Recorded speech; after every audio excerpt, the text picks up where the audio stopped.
Hallelujah, Hallelujah, Hallelujah, Hallelujah.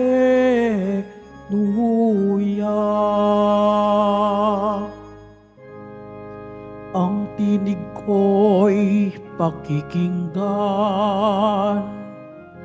ng kabilang sa'king kawan. Ako'y kanilang susundan. Hallelujah,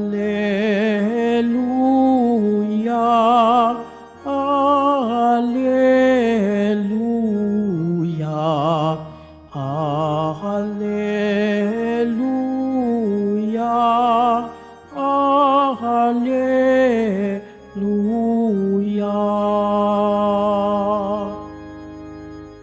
Sumainyo ang Panginoon. At sumayo rin. Ang mabuting balita ng Panginoon ayon kay San Marcos. Papuri sa iyo, Panginoon.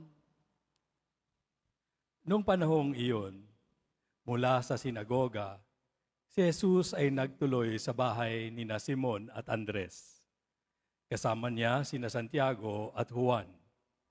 Nararatay noon ang biyena ni Simon Pedro dahil sa matinding lagnat, at ito'y agad nilang sinabi kay Jesus. Nilapitan ni Jesus ang babae, hinawakan sa kamay at ibinangon. Noon din inibsan ito ng lagnat at naglingkod sa kanila. Pagkalubog ng araw, dinala kay Jesus ang lahat ng may sakit at ang mga inaalihan ng demonyo, at nagkatipon ang buong bayan sa may pintuan ng bahay. Pinagaling niya ang maraming may sakit, anuman ang kanilang karamdaman, at nagpalayas siya ng mga demonyo. Hindi niya hinayaang magsalita ang mga ito, sapagkat alam nila kung sino siya.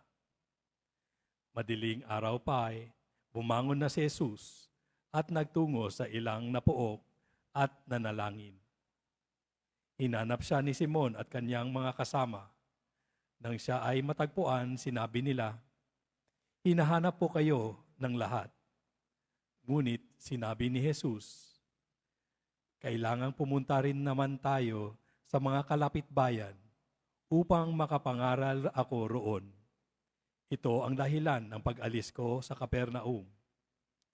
At nilibot niya ang buong Galilea na nangangaral sa mga sinagoga at nagpapalayas ng mga demonyo.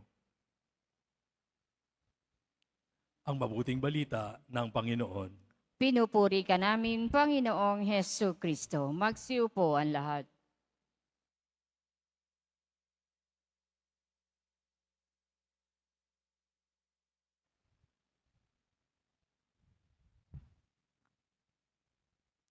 Isang mapagpalang hapon po sa inyong lahat, mga kapatid ko kay Kristo. Tunay nga pong kay buti ng Diyos dahil tayo ngayon ay nagkatipon-tipon upang magbigay pasasalamat sa ating mahal na Panginoong Nazareno. At ngayon po mga kapatid, tayong mga tao, may kasabihan daw po tayo, if you want to understand the feeling of others, you need to put yourself into their shoes. Sa literal na Tagalog, kailangan mo daw ilagay ang iyong mga paa sa kanilang sapatos nang sa gayon maunawaan mo at maramdaman mo ang kanilang pinagdadaanan. Tama po ba? Yan po ang paanyaya sa ating, no?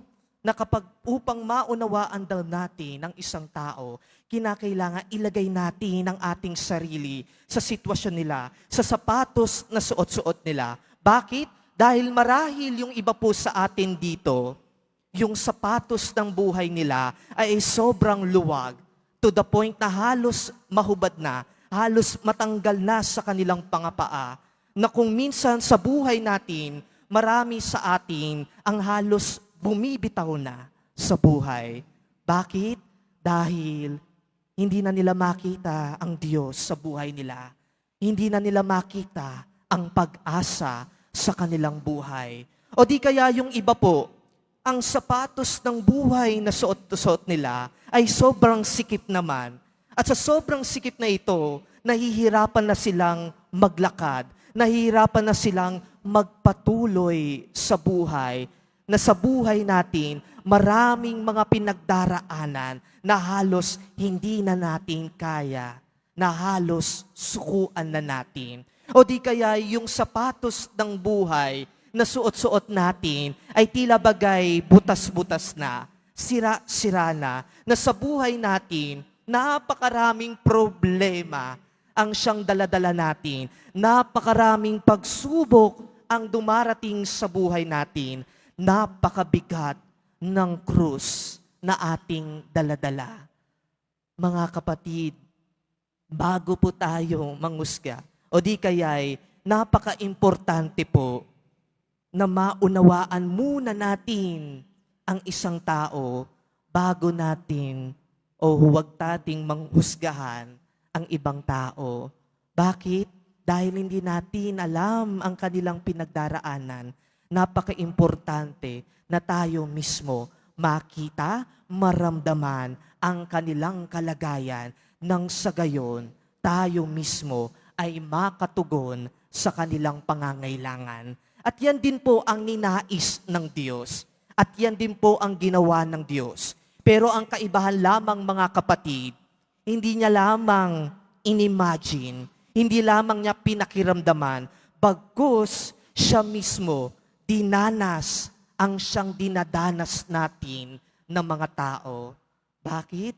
Dahil siya bilang Diyos ay nagkatawang tao, laman at dugo sa pamamagitan ni Hesukristo. At yan po ang narinig natin sa ating unang pagbasa, kung paano ang Diyos ay nakipagkaisa sa atin na mga tao. Hindi siya nakapagkaisa sa ating mga kasalanan, bagkus nakipagkaisa siya sa pagkatao natin, nakipagkaisa siya sa dinadanas natin. Kaya naman po mga kapatid, sa pakikipagkaisa ng Diyos sa atin na mga tao, nagawa niya tayong mailigtas, maisalba, at mapatawad sa ating mga kasalanan.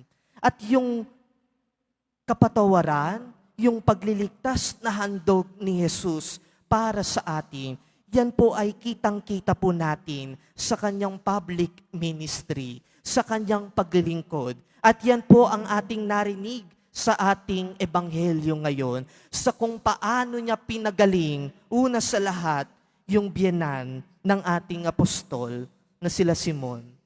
No? Nung narinig ni Jesus na may lagnat, may sakit ang kanilang biyenan, no? Dali-dali anong ginawa ni Jesus? Pinuntahan niya ito at pinagaling. Ganyan po ang ginawa ni Jesus para sa atin. At bakit niya ginawa yan? Dahil sa kanyang pakikipagkaisa sa atin, alam niya yung hirap na dinaranas natin. Dahil sa kanyang pakikipagkaisa sa atin, alam niya yung sakit ng pinagdadaanan niya. Kaya naman agad-agad pinagaling ni Jesus ang biyenan ng ating apostol na sila Simon. At gayon din po tayo mga kapatid, ang Diyos ay patuloy na nakikipagkaisa sa atin sa pamamagitan ng pag-aalay niya ng buhay para sa atin. At yan araw-araw nating nararanasan sa tuwing tayo ay nagsisimba, sa tuwing ipinagdiriwang natin ang banal na misa. Alam ng Diyos ang bawat pinagdadaanan ng mga deboto na nandirito ngayon sa Quiapo Church.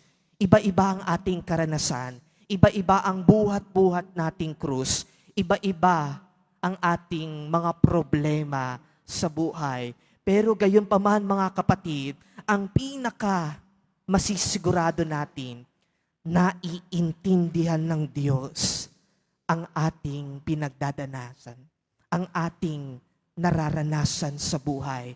Anuman ang pinagdadaanan mo ngayon, naiintindihan ka ng Diyos. at handang tulungan ka ng Diyos basta't bukas ka lamang para magpatulong. At isa po sa maganda pang nangyari dito sa ating ebanghelyo, matapos pagalingin ni Jesus yung biyenan, ay narinig ito ng kanilang kababayan. At ano pong ginawa nila? Dali-dali din, nagsilapitan ang mga may sakit, nagsilapitan din ang mga inaanihan ng demonyo. Inilapit nila ito kay Jesus upang pagalingin, upang iligtas sila sa kanilang pinagdadaanan. At gayon rin po mga kapatid, ang paanyaya sa atin, nawa sa pakikipagkaisa ng Diyos sa atin, tayo rin makipagkaisa sa Kanya. Tayo rin po sana magkaroon ng effort na lumapit sa Kanya. Tayo rin po mga kapatid, magkusa na humingi ng tulong sa Kanya. Handang tumulong ang Diyos, basta tayo mismo ay lalapit sa Kanya. Kaya naman po mga kapatid, yung pinagdaanan ng mga may sakit, yun po ay patunay lamang na sila ay may pananampalataya, na sila'y pagagalingin ni Jesus. Tayo rin sa ating paglapit kay Jesus, punong-puno tayo ng pananampalataya, punong-puno tayo ng pag-asa na tayo ay mapapagaling at matutulungan din ni Jesus Nazareno. At sa pakikipagkaisa natin sa Kanya mga kapatid, tayo rin ay inaanyayahan na makipagkaisa sa Kanyang buhay, buhay kabanalan na meron tayo. At paano po tayo magkakaroon yan? Sa pamamagitan ng isang buhay panalangin. Nawa sa pang-araw-araw nating buhay, hindi mawawala ang pananalangin natin. Yan din po ay pinakita ni Jesus sa ating ebanghelyo. Sa bawat gawain niya, sa bawat public ministry na pinapakita niya, laging nandoroon ang pananalangin, ang pakikipag-ugnayan niya sa Diyos Ama. Nang sa gayon, ang lahat ng gagawin niya ay laging magabayan ng ating Diyos. At nawa tayo rin sa ating pang-araw-araw na buhay, lagi nating alalahanin na kinakailangan nating manalangin. Mananalangin tayo, hindi lamang dahil may hinihingi tayo. Mananalangin tayo, gayon din dahil tayo ay lubos-lubos na nagpapasalamat sa Diyos.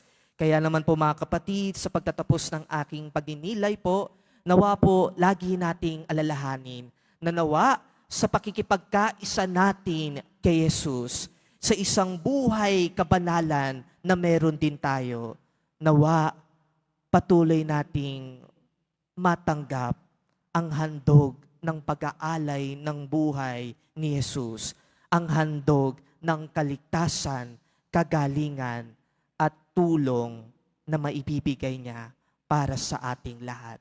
Amen.